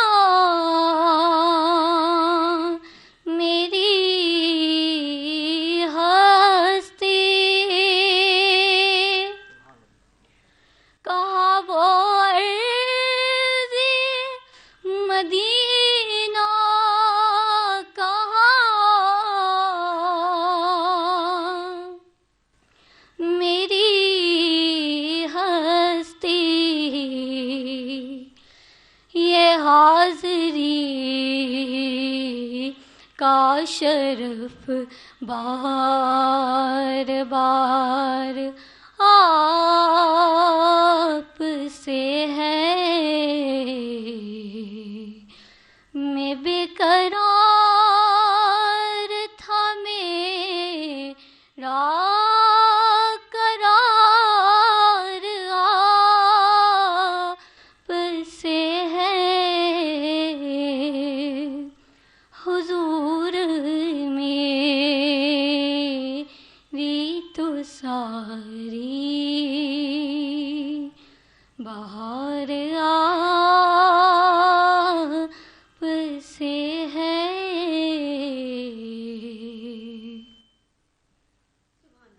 सुभान अल्लाह, ॾाढो सुठो तव्हां ॿुधायो, ॾाढी सुठी नात शरीफ़ी, इलाही सुठी हुई। जी सर, तव्हां ॿुधायो त असां ही जेका चेंज कीअं था आणे सघूं ही जेके तालीम में, कुझु तव्हां अहिड़ियूं ॿुधायो पॉलिसीज़ तालीम में ॾिसो, अगरि तब्दीली आणणु चाहियो था जीअं त करिकुलम लेवल ते, निसाब लेवल ते, त उहो कमु डेफिनेटली असांजी सरकार जो आहे, आला अमलदारनि जो आहे, जेके पॉलिसी मेकर्स आहिनि। चेंज ईंदो उतां ई, जेसि ताईं शयूं जेके आहिनि उहे ट्रिकल डाउन थींदियूं आहिनि, मथां खां हेठि ट्रांसफ़र थींदियूं आहिनि। अगरि वॾो, जीअं असां स्कूल में अगरि मां पंहिंजी ॻाल्हि कयां त मां हिकिड़ी पोज़ीशन ते आहियां, मूंसां गॾु मुंहिंजी हिकिड़ी पूरी टीम आहे जेका कमु कंदी आहे। अगरि हिकिड़ी शइ मुंहिंजे तरफ़ां पॉज़िटिविटी वेंदी आहे त उहा पोइ ॿारनि ताईं पुॼंदी आहे, उस्तादनि मां थींदी ऐं आख़िर ताईं। त शयूं मथां खां बहितर थियणु तमामु ज़रूरी आहिनि। ऐं करिकुलम में ख़ासि तौर ते जेका पहिरीं ॻाल्हि कई त कैरेक्टर एजुकेशन जो एलिमेंट, उनखां पोइ जेको सभ खां वॾो रोल आहे उहो उस्तादनि जो स्कूल लेवल ते, ऐं उनखां पोइ माइटनि जो ऐं ॿार जो पंहिंजो बि, छो जो ॿारु हिन वक़्तु इन्फॉर्म्ड आहे, ॿार खे ख़बर आहे। ऐं चलो अर्ली लेवल ते त ठीकु आहे, हू सपोर्ट हिकिड़ी सर्टन मिले थी ऐं ॿारु अॻियां वधे थो, पर जॾहिं ॿार वॾा थियनि था, ख़ासि तौर ते 11-12 सालनि खां पोइ जेको 6, 7, 8 क्लास आहे, या उनखां पोइ ॿारनि खे पाण खे बि रियलाइज़ करिणो पवंदो। असांजा मुंहिंजो वालिद साहिबु चवंदो हुयो त पढ़ण वारो जेको ॿारु आहे न, जेको पाण पढ़णु चाहे त उहो किथे बि पढ़ंदो, उहो पोइ गवर्नमेंट स्कूल हुजे, हिकिड़ो अहिड़ो इंस्टीट्यूट हुजे जिते शायदि बेसिक फैसिलिटीज़ बि न हुजनि, पर हिकिड़ो ॿारु जेको कंहिं वॾे स्कूल में, तमामु वॾे सिस्टम में पढ़े थो जिते हर फैसिलिटी मौजूदु आहे, पढ़ण वारो ॿारु उन स्कूल में बि पढ़ंदो जिते न आहे फैसिलिटी, न पढ़ण वारो ॿारु उते बि कोन पढ़ंदो। त असल में ॿार खे पंहिंजो चाह पैदा करणु बि ज़रूरी आहे। उन चाह पैदा करण जे लाइ असां वॾनि खे, असां एडल्ट्स जी इहा ज़िमेदारी आहे त असां पंहिंजो जेको एनवायरमेंट आहे, पोइ उहो स्कूलनि जो हुजे, घरनि जो हुजे, असांजे मोहल्लनि जो हुजे, उहो ॾाढो कंड्यूसिव हुजे। अॼु हिकिड़ी ॻाल्हि कई न, सेफ एंड सिक्योर एनवायरमेंट। असांजो ॿारु पोइ न्याणी हुजे या पुटु हुजे, डेटा तव्हांखे ख़बर आहे छा थो चवे? डेटा इहो चवे थो त छोकिरियुनि खां वधीक छोकिरा दे आर ऑन रिस्क। हिन वक़्तु अगरि तव्हां जीअं थी ॻाल्हि कई मुख़्तलिफ़ इंस्टीट्यूट्स जी, असां कंहिं हिकिड़े इंस्टीट्यूट खे ॾिसो या हिकिड़े इदारे खे या हिकिड़े सिस्टम खे ब्लेम नथा करे सघूं। हर जॻह ते बुराई एग्ज़िस्ट हर जॻह ते करे थी, पर कमु सुठाई जो आहे, कमु जेको आहे चङाई जो आहे, त उहा उन बुराई खे कहिड़े तरीक़े सां ख़तमु करे सघे थी। त असां बुराई इन करे न फैलिजंदी आहे त बुरो ताक़तवर आहे, बुराई इन करे फैलिजंदी आहे त असां चङा माण्हू कुझु कयूं नथा, बुराई ते रेज़िस्ट नथा कयूं। रेज़िस्टेंस तमामु ज़रूरी आहे। असांजे पंहिंजे ॿारनि खे, बचड़नि खे, सभिनि खे पहिरीं ॻाल्हि त इहा असां सभिनि जी, हर माण्हू जी, असां अधी ॻाल्हि करे पई त हाणे ॾिसो रोड तां गुज़रूं था, एक्सीडेंट थिए थो, असां मां केरु बीहे थो? केरु बि नथो बीहे। असां में अहसासु हिस ख़तमु थी वई आहे। असां एतिरी बुराई ॾिठी आहे, एतिरो नेगेटिव सोचूं था, एतिरियूं नेगेटिवली शयूं असां खयूं आहिनि जो असांखे लॻे थो त बसि ठीकु आहे, असां पंहिंजो पाण खे सिक्योर कयूं, शयूं इम्प्रूव थी वेंदियूं। चेंज जेको आहे न उहो विदिन ईंदो आहे। चेंज केरु चवे थो मां सुबुह जो निकिरी ऐं हाणे पाकिस्तान खे चेंज करे छॾींदुसि, दुनिया चेंज करे छॾींदुसि, कोन थींदी। तव्हां पाण खे चेंज कयो, दुनिया चेंज थी वेंदी। हिकिड़ी नंढड़ी कहाणी आहे, तव्हांखे ॿुधाए थो छॾियां हिन प्रोग्राम में बि, त हिकिड़ो बादशाह हुयो, उन चयो त नाले छॾियसि मूंखे अॼु पंहिंजी सल्तनत घुमणी आहे ऐं पंधु घुमंदुसि। उन्हनि चयुसि अच्छा सर हलो घोड़े ते, सल्तनत त वॾी आहे, पंधु कीअं, पर जिते जिते थी सघियो त उते पंधु करे वठिजो, माण्हुनि सां मिली वठिजो। त वापसि जॾहिं आयो घुमी फिरी त चयईं त मुंहिंजा त पेर ई फटिजी विया आहिनि, हे त तव्हां वटि रोड्स ई सही कोन्हनि के, सॼो सिस्टम ख़राबु आहे। हुकुम इहो आहे त सॼे मुल्क में जेको आहे सो चमड़ो विछाए छॾियो, त मां जीअं हली त सघां, आवाम बि हली सघे, त ॾुखियाई थींदी हूंदी। त वज़ीर चयुसि साईं सॼे चमड़े, अगरि सॼे मुल्क में चमड़ो विछाइणो आहे त सॼे मुल्क जा जानवर कटणा पवंदा, शायदि ॿाहिरां बि घुराइणा पवनि, पोइ वञी थींदो, हीअ त वॾो नुक़सानु थी वेंदो, शयूं मैनेज कोन थींदियूं। त पोइ चई उनजो हल छा आहे? वज़ीर चयुसि त तव्हां हिकिड़ो कमु कयो, हिकिड़ो पंहिंजो जूतो ठाराए छॾियो, हिकिड़ो चमड़े जो चप्पल सुठो ठाराए छॾियो, त तव्हांजा पेर कोन फटिजंदा। ईअं ई सभई कनि। हुन कयो त ॾिसो हुनजी सोच, हुनजी केतिरो नुक़सान खां बि बची विया ऐं हुनजी सोच बि चेंज थी, पंहिंजो पाण खे बि प्रोटेक्ट कयईं। त शयूं जेके आहिनि उहे डिफरेंटली ॾिसणियूं पवंदियूं। शयुनि खे पाण खे चेंज कंदो त ऑटोमेटिकली तव्हांजो सोसाइटी में बि चेंज अचणु शुरू थींदो। त अगरि सुधारो आणिणो आहे त उनखां ॾिसो तालीम सिलेबस मौजूदु आहे, तव्हां वटि नॉलेज मौजूदु आहे, इल्मु मौजूदु आहे, टीचर्स लर्नर्स बि मौजूदु आहिनि। असांजो जेको माहौल आहे उनखे सेफ सिक्योर करण जे लाइ कंड्यूसिव इन्वायरमेंट, हिकिड़ो असां पंहिंजी टीचिंग एंड लर्निंग में वर्ड इस्तेमालु कंदा आहियूं कंड्यूसिव, जंहिंमें सभु को शौक़ सां अची। सुबुह जो जेॾीमहिल तव्हांखे हर चहिरो, कॾहिं तव्हां अगरि शहर मां गुज़रो, रक्षाउनि में ॿार वेंदे ॾिसो, वैननि में ॾिसो, ॿारनि जा चहिरा, शायदि कुझु ॿारनि जा चहिरा ख़ुशि नज़र अचनि, बाक़ी मोस्टली ॿार वीचारा या त सुम्हंदा वेंदा आहिनि या जेको आहे मुरझाए चहिरा हूंदा आहिनि। उहो इन करे जो शायदि असां उन्हनि ॿारनि खे उहो इन्वायरमेंट न ॾेई सघिया आहियूं। छुट्टी में कीअं ॿार ख़ुशी सां निकिरंदा आहिनि, ऐं इहो अलमियो आहे। मां वेंदो उस्तादु सोचींदो आहियां त हीअ ईंदे एतिरा ख़ुशि छो न आहिनि, वेंदे छो ख़ुशि आहिनि। इट मीन्स मूंखे पंहिंजे स्कूल खे अञा वधीक बहितर करिणो आहे। ऐं तव्हांखे मां सभिनि खे दावत ॾींदुसि, अची ॾिसिजो मुंहिंजा ॿार सुबुह जो जॾहिं स्कूल मुंहिंजे में ईंदा आहिनि त अल्हम्दुलिल्लाह ख़ुशि बि हूंदा आहिनि, ऐं शायदि वेंदे उन्हनि खे हिकिड़ो फ़िक्र हूंदो आहे त वरी स्कूल सुभाणे एतिरो टाइम गैप रहंदो। त कोशिशि इहा ई आहे त स्कूल्स में, कॉलेजिस में, असांजी जेके बि दर्सगाहूं आहिनि, मदरसा हुजनि, ऐं इन्हनि सभिनी में असांखे हिकिड़ो पंहिंजो इन्वायरमेंट क्रिएट करिणो पवंदो। तब्दीली ईंदी, बिल्कुलु ईंदी। शहरियार भुट्टो साहब, जेके तव्हां ॿारनि जी ॻाल्हि पिया कयो त उहे छुटियुनि में एॾो मूड ऑफ लॻा पिया हूंदा अथनि, एॾो ख़ुशि थींदा आहिनि पिया, त पोइ असां इहो कहिड़ो इन्वायरमेंट पंहिंजो कयूं त जीअं हू ॿार घर वेंदे बि ॾुख महसूसु कनि त भई असां स्कूल मां वञूं था, ख़ुशि थी नथा वञूं, असां केॾे वापसि। इन में सभ खां बहितरीनु तरीक़ो हुनजो इहो आहे त अक्सर उस्तादनि खे मां चवंदो आहियां त ॿारनि खे रिस्पेक्ट ॾियो। ॿारनि खे ॾिसो, ॿारनि जी जेका सेल्फ स्टीम आहे न, उहा असां वॾनि खां वधीक हूंदी आहे। असां त पंहिंजो वरी बि रिएक्ट करे गुस्सो कढी वठंदा आहियूं ॿाहिरि। केरु असां सां अगरि बदतमीज़ी करे या को रिएक्ट करे त असां बि रिएक्ट करे पंहिंजो पाण खे रिलैक्स करे छॾ, पर ॿारु कीअं करे? ॿारु त केॾी केॾी महिल जवाबु न ॾेई सघंदो आहे, वॾे जो एतिराम कंदो आहे, हुनखे ख़बर आहे मूंखां वधीक पावरफुल आहे, फिज़िकली बि पावरफुल आहे, त उहो पोइ हू अंदरि ई अंदरि इमोशनली ॾाढो डिस्टर्ब थी वेंदो आहे। त हिकिड़ो बहितरीनु तरीक़ो इहो आहे त असां पंहिंजे स्कूल्स में, पंहिंजे इंस्टीट्यूट्स में ॿारनि खे एलिमेंट ऑफ रिस्पेक्ट जेको आहे न उहो खणी अचूं। ॿारनि खे इज़त मिलंदी, ॿारनि खे हिकिड़ो माहौल मिलंदो, अहिड़ो माहौल जंहिंमें हू फील कनि त यार मां इम्पॉर्टेंट आहियां, मां ख़ासि आहियां, त उते ॿार जो दिलि लॻंदो। ॿियो जेको तव्हां कॉन्सेप्ट प्रेज़ेंट कयो था, जेके टीचिंग एंड लर्निंग कयो था, उन में सिस्टम्स में फ़न एलिमेंट ऐड कयो। हाणे फ़न एलिमेंट छा आहे त तव्हां जॾहिं पढ़ायो था ॿारनि खे इंगेज कयो। उहे जेके बि प्रैक्टिसिस आहिनि, ॿार अगरि पाण प्रैक्टिस कंदो, अॼु मां अगरि तव्हां मां कंहिंखे चवां या कंहिं बि असां इंस्ट्रक्टर खे घुरायूं, चयूं भाई हेलीकॉप्टर कीअं उॾाइबो आहे, त छा ॿुधाइण सां तव्हां सिखी वेंदो उॾाइणु? कॾहिं बि न। जेसि ताईं तव्हांखे उहे ड्रिल्स करणियूं पवंदियूं, तव्हांखे हेलीकॉप्टर हथ में खणणो पवंदो, पोइ उॾाइणो पवंदो, उन खां पोइ हिकिड़ो सर्टिफाई कंदो तव्हांखे इदारो त भाउ हाणे तव्हां उॾाए सघो था। असां ॿारनि खे छा कंदा आहियूं, चैप्टर पढ़ाए, सब्जेक्ट पढ़ाए, चवंदा आहियूं बाबा असां पढ़ाए छॾियो, तोखे छो कोन आयो सम्झ में? ॿारु जेसि ताईं उन शइ खे प्रैक्टिस न कंदो, उनखे इंटरनलाइज़ न कंदो, उन ते सोचींदो कोन, शयूं इम्प्रूव कोन थींदियूं। त स्कूल्स में हिकिड़ो त एलिमेंट इहो आहे त हुनजी जेका शख़्सियत आहे उनजी रिस्पेक्ट कजे, उनजी नंढियूं नंढियूं जेके कामयाबियूं आहिनि उन्हनि खे एप्रिशिएट कजे, ॿारनि सां गॾु हिकिड़ो रिलेशनशिप डेवलप कजे, फ्रेंडली रिलेशनशिप। असां we can not be good friends to them, लेकिन we can have a friendly environment जंहिंमें ॿारु इहो सोचे त मूंखे हिते को नुक़सानु कोन्हे, हीअ सभु जेके इर्द गिर्द मुंहिंजे माण्हू घुमनि था, इहे सभु मूंखे सपोर्ट करण जे लाइ वेठा आहिनि। जिते मां थोरो अगरि ढिलो थींदुसि या मां वीक थींदुसि उते हीअ सभु मूंखे खणी मथे कंदा। त ॾिसो स्कूलनि में कीअं थी तव्हांजी अटेंडेंस वधे, ॾिसो ॿार इहे जेके सुबुह जो मुरझायल चहिरा हूंदा आहिनि, इहे सभु खिलंदा ईंदा ऐं वापसी में अलाह कंदो ख़ुशी वेंदा, छो जो घरनि में बि इहो ई माहौल हूंदो।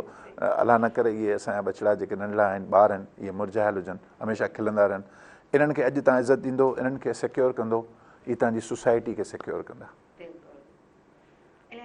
इलाही ज़बरदस्त ॻाल्हि। जीअं त नाज़रीन तव्हां बि ॿुधी रहिया आहियो त असां पंहिंजे ॿारनि खे कहिड़ो माहौल ॾियूं स्कूल में त हू जॾहिं घर था वञनि त उन्हनि जा चहिरा मुरझायल न हुजनि। हुननि खे असां अहिड़ो फन ॾियूं, अहिड़ियूं एक्टिविटीज़ ॾियूं, हुननि जी रेस्पेक्ट कयूं। असांजा जेके उस्ताद आहिनि त पोइ ॿार चवंदा त असां स्कूल में वञूं, यानी वापसि वञूं ई न, असां हिते रहूं। वरी कॾहिं ॿियो ॾींहुं थिए थो त असां वरी स्कूल में वापसि था वञूं। जीअं त नाज़रीन तव्हां ॿुधी रहिया हूंदव मुंहिंजियूं ॻाल्हियूं ऐं मुंहिंजे महिमाननि जूं। जीअं त नाज़रीन मूंसां जुड़िया रहिजो। असां त वञूं नंढड़ी ब्रेक ते।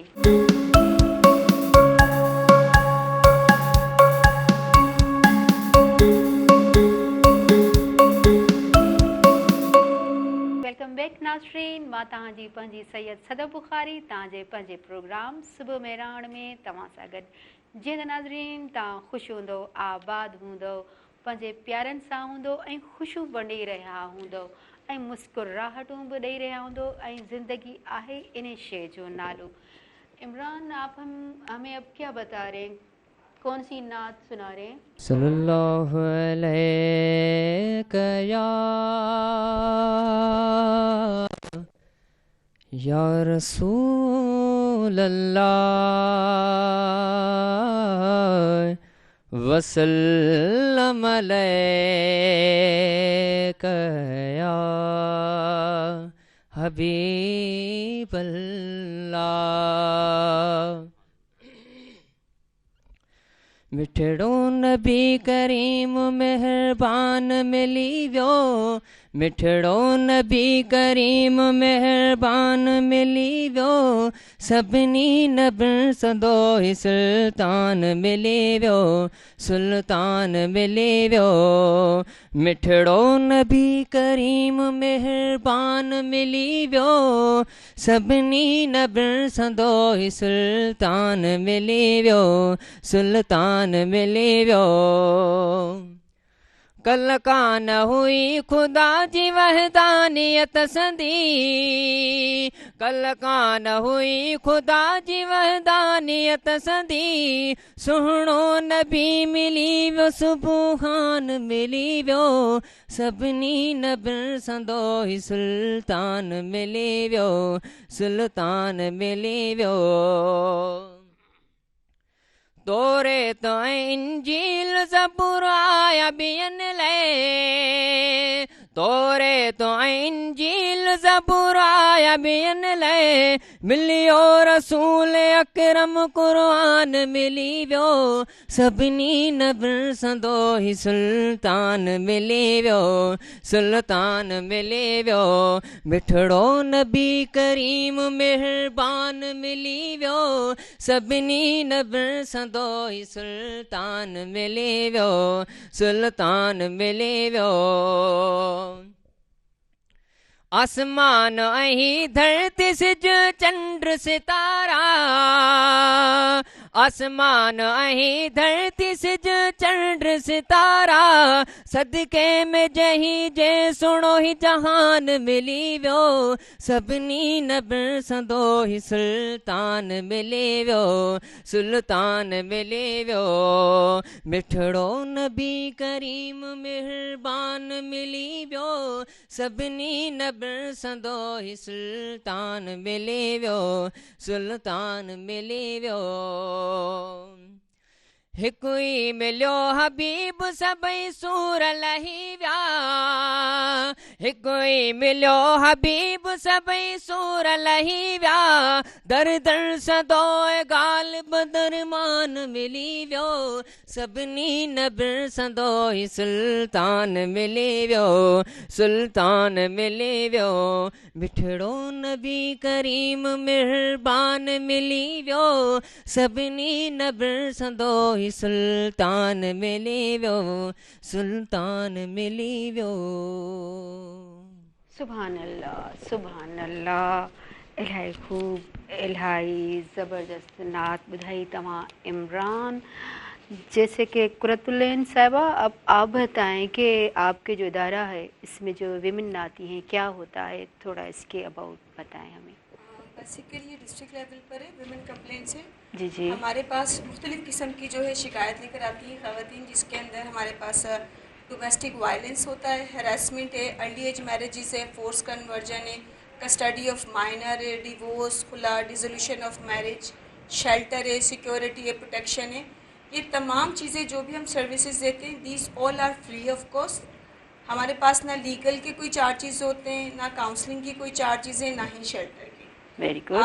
हमारे पास मतलब ये सिंध के अंदर हर डिस्ट्रिक्ट के अंदर है, लेकिन मैं जो डील करती हूँ डिस्ट्रिक्ट हैदराबाद के लिए। सपोज़ अगर मेरे पास कहीं सांगड़ से कॉल आती है या टंडा मोहम्मद खान या जामशोरों से, तो फिर जो कंसर्न ऑफिसर है हम उसको ये केस फॉरवर्ड करते हैं। और इसका प्रोसीजर ये होता है कि जो भी कंप्लेनेंट आती है वो एक दरख्वास्त लिख के लेकर आती है, जिसके अंदर उसका पूरी चीज़ें लिखी हुई होती है, उसको किस किस्म की जो है हमारे इदारे से मदद चाहिए। उसके बाद उसकी शनाख्ती कार्ड की कॉपी होती है, उसका CNIC कार्ड जो है उसकी कॉपी के साथ साथ उसके निकाह नामे की कॉपी होती है।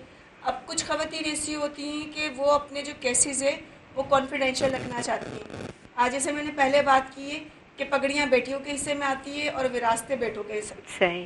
तो वहाँ पे अब जब ख़वातीन कोई किसी तशद्दुद का शिकार होती हैं या अपने राइट्स की बात करती हैं या ऐसा कुछ हो रहा होता है जो कि उनको मतलब वो बर्दाश्त नहीं कर पा रही होती, तो वो कंप्लेंट लेकर आ रही होती हैं। उसका मकसद ये नहीं होता कुछ ख़वातीन का कि हमें बस तलाक ही चाहिए या हमें घर से निकाल के दारुल में रख दें या हमारे बच्चे हमें दिलवा दें।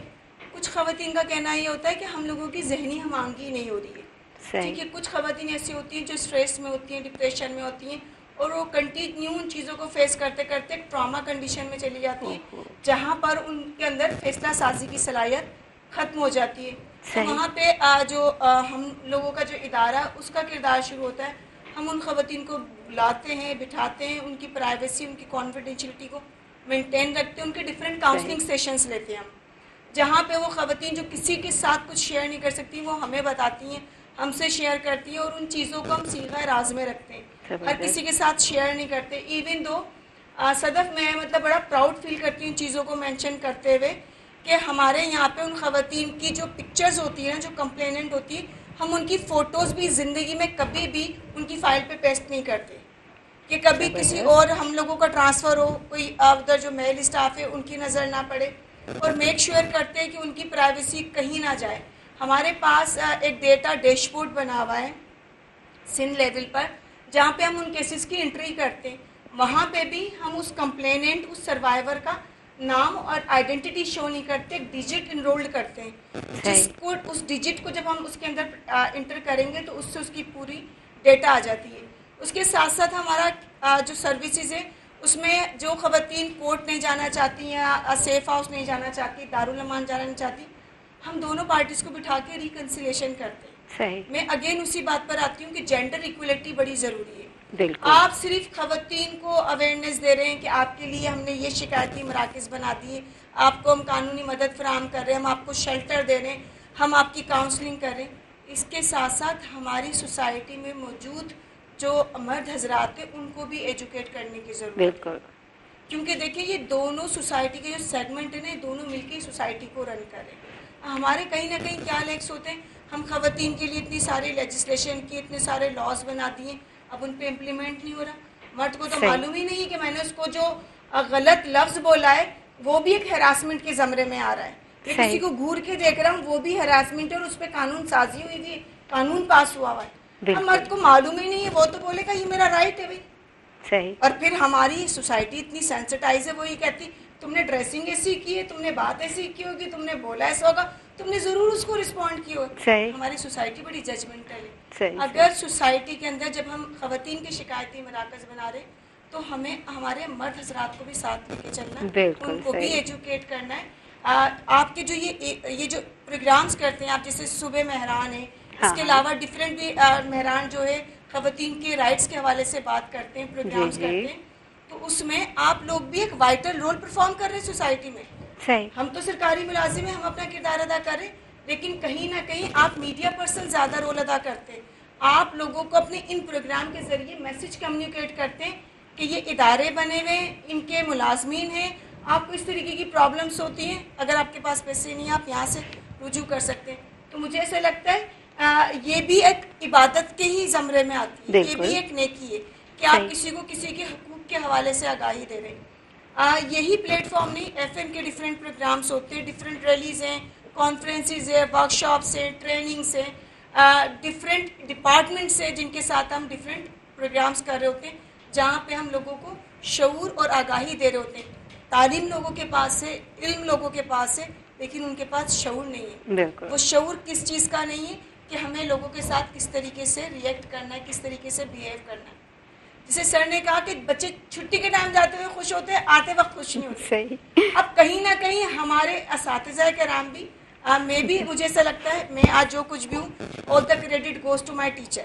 صحیح, استاد بادشاہ نہیں ہوتا لیکن بادشاہ بنا ضرور ہے. بالکل. لیکن ہماری اب کیا سوسائٹی ہے, جب ہم ایک گلوبل سوسائٹی میں آئے, ایک ڈیجیٹل ایرا میں چل رہے ہیں, اب ہمارے ٹیچرز بھی ہمارے ساتھ اتنے سر فرینک ہو گئے کہ وہ جو ہے ڈی ایم کر رہے ہوتے ہیں اسٹوڈنٹس کو, پکچرز پوسٹ کر رہے ہیں سوشل میڈیا پر. ایسا بھی تو مجھے ایسا لگتا ہے we have to balance the things. صحیح, ڈسٹینس بھی مینٹین رکھنا چاہیے. آپ اسٹوڈنٹس کے ساتھ کتنا بھی کلوز نہ ہو جائیں. جی بالکل صحیح, بالکل صحیح کا, بالکل خوبصورت بات. جی त नाज़रीन, असांजे प्रोग्राम सुबह महिराण जो थिए थो साई जो टाइम, असां सां जुड़िया रहिजो.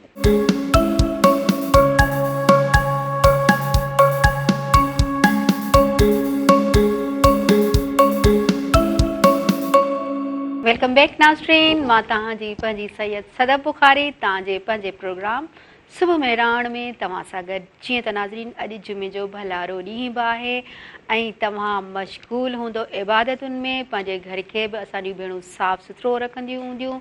ऐं मां जुमे जे भलारे ॾींहं जे हवाले सां चवंदी हलां त जुमे जे भलारे ॾींहं लाइ फरमायो आहे, इरशाद आहे त को अहिड़ो पहर हूंदो आहे तव्हां दुआ घुरो त तव्हांजी क़बूलियत जूं घड़ियूं हूंदियूं आहिनि ऐं तव्हां जुमे जे ॾिहाड़े ते दुआऊं घुरी था सघो. जीअं त नाज़रीन असांजो प्रोग्राम तव्हां ॾिसी रहिया आहियो ऐं गुफ़्तगू बि ॿुधी रहिया आहियो असांजे महिमाननि जी. जीअं त शहरियार भुटो साहिबु तव्हां पंहिंजे बचपन जे हवाले सां ॿुधायो, तव्हां किथे तालीम हासिलु कई, कीअं तालीम हासिलु कई, के हडल आया हूंदा, त असांजा नाज़रीन जेके ॾिसी रहिया आहिनि ॿुधी रहिया आहिनि प्रोग्राम. मां चंदुसि मां ख़ुशनसीब रहियो आहियां ख़ासि तौर ते पंहिंजे बचपन खां बि. त हूअं त हैदराबाद में ई इब्तिदाई तालीम हासिलु कई, गवर्नमेंट स्कूल्स मां ई कई, कॉलेज लेवल ताईं बि, यूनिवर्सिटी बि गवर्नमेंट लेवल ते. उन खां पोइ जेका एजुकेशन हुई उन में कुझु प्राइवेट यूनिवर्सिटीज़ में बि वञण जो इतफ़ाक़ थियो. पर बचपन खां अगरि मां सम्झां थो त मुंहिंजी एजुकेशन में जेको सभ खां वॾो रोल आहे उहो डेफिनेटली सभ खां पहिरीं मुंहिंजे पेरेंट्स जो, मुंहिंजे वालिद साहब जो, मुंहिंजी अमड़ जो, इन्हनि जो तमामु वॾो रोल आहे. They are self educated. England जी प्राइम मिनिस्टर हुई मार्गरेट थैचर. उन पंहिंजे हिकिड़े इंटरव्यू में कंहिं उन खां सवालु पुछो एंकर त तव्हां ग्रीन ग्रोसर माना हिकिड़े भाॼी वारे जी थी आहियो ऐं तव्हां हाणे वरी प्राइम मिनिस्टर थी आहियो, अहिड़े क़िस्म जो को सवालु कयो त शी गॉट एंग्री. उन ॾाढो गुस्से जो इज़हार करे चई my parents were self educated.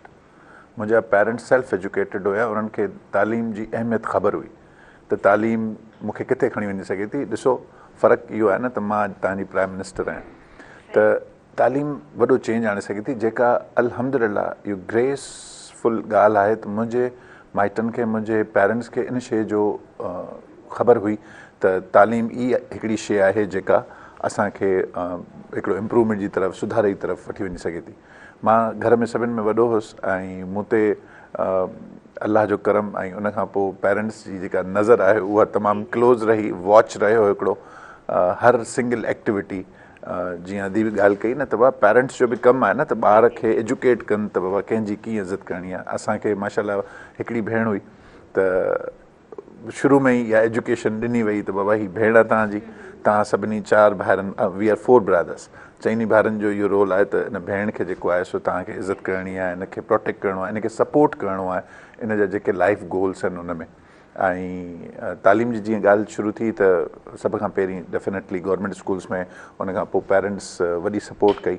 University level ताईं जॾहिं आयासीं त पोइ प्रोफेशनल लाइफ में कराची मां आगा खान यूनिवर्सिटी मां मौक़ो मिलियो। तमामु बहितरीनु असांजो इदारो आहे।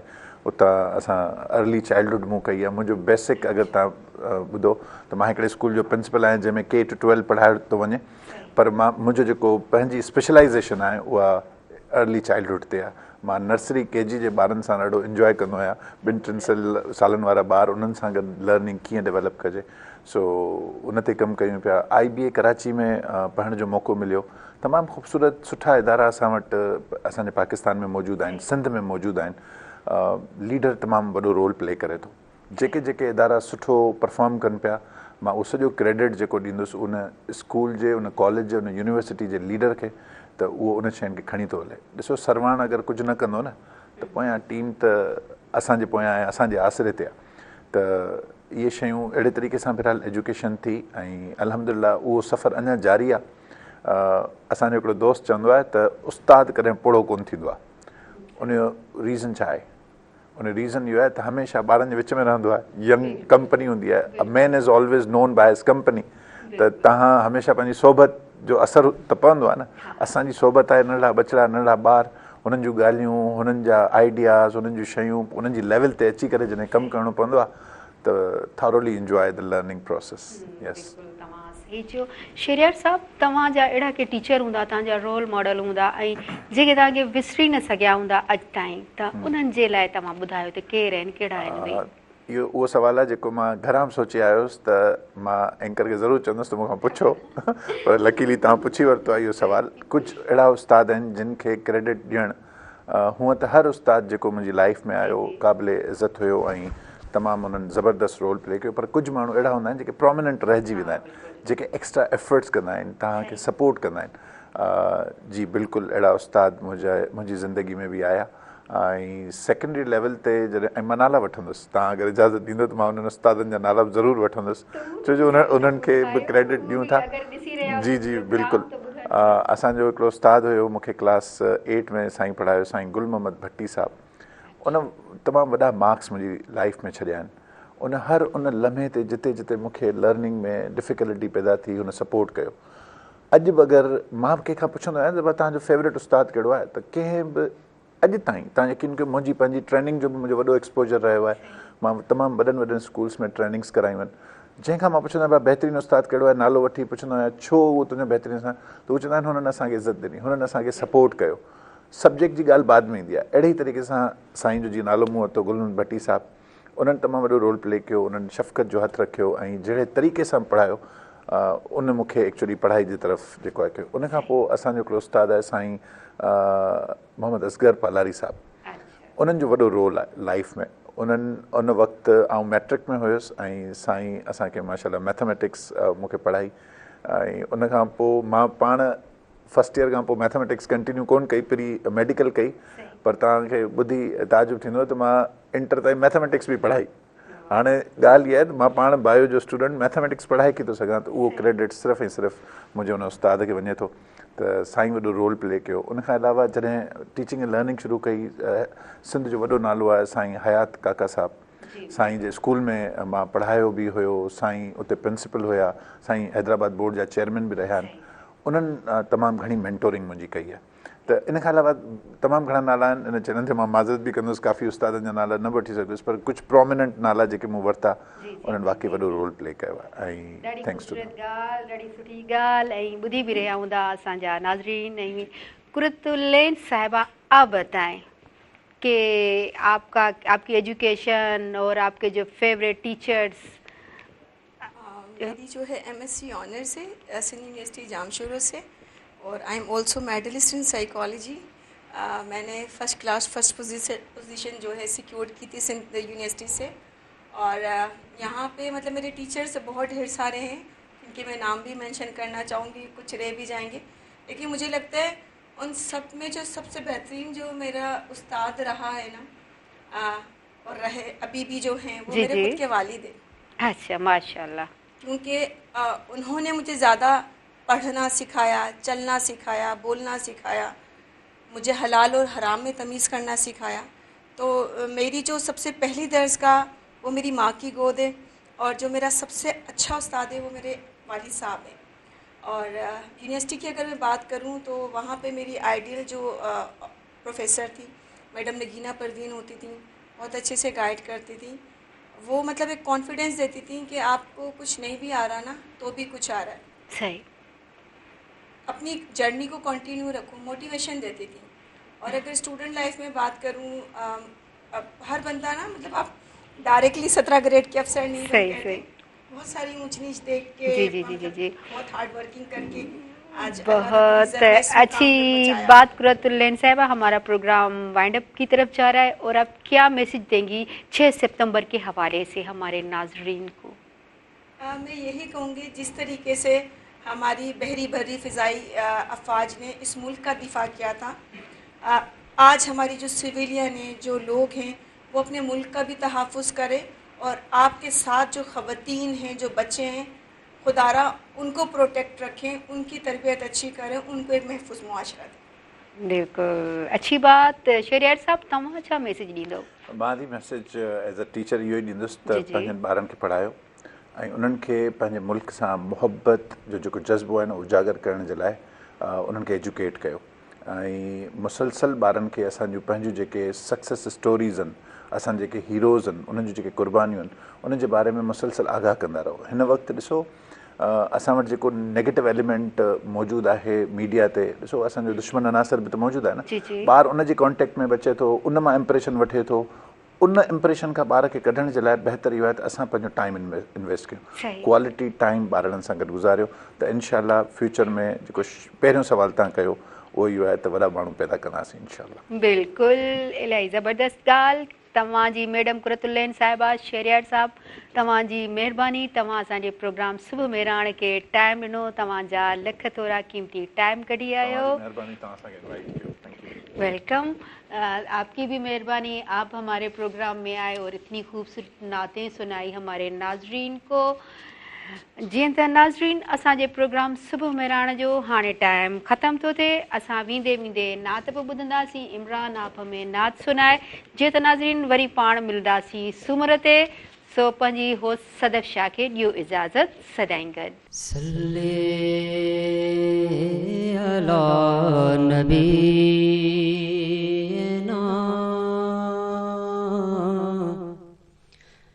सल्ले अला मुहम्मदिन सल्ले अला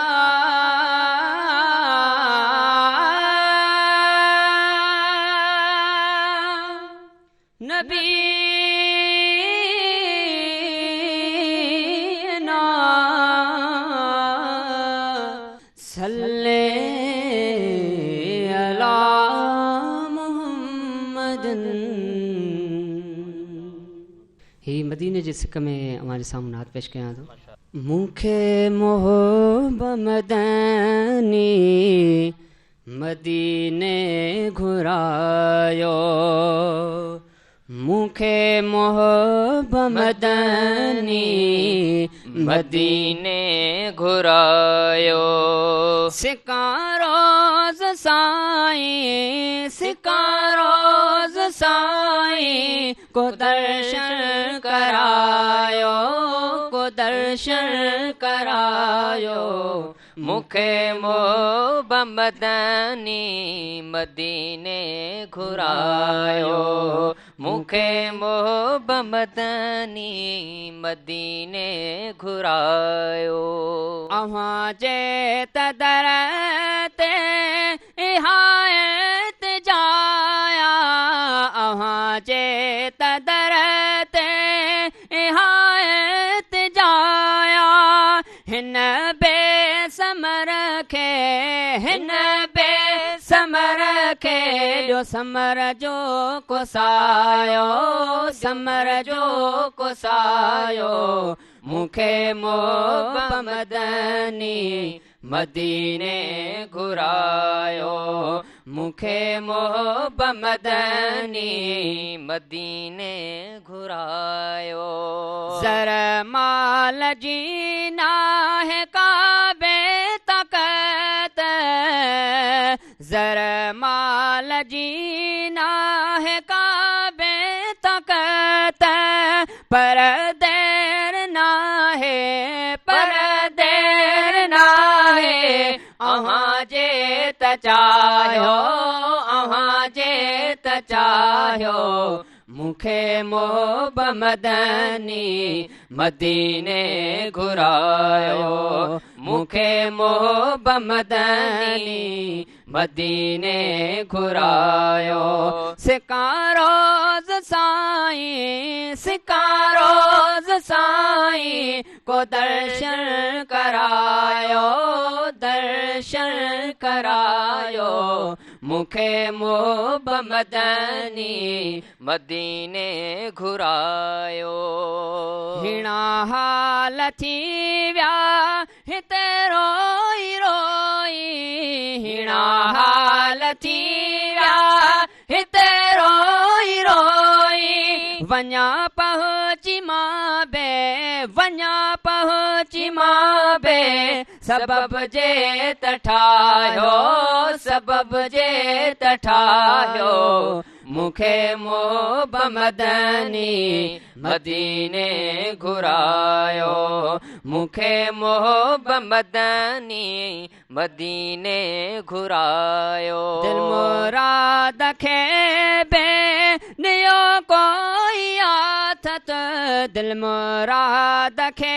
बे नियो कोई आथत ककर करम वारो ककर करम वारो को शरते वसायो शरते वसायो मूंखे मोहब मदनी मदीने घुरायो मूंखे मोहब मदनी मदीने घुरायो सिकारोज़ साईं सिकारोज़ साईं को दर्शन करायो दर्शन करायो मूंखे मोहब मदनी मदीने घुरायो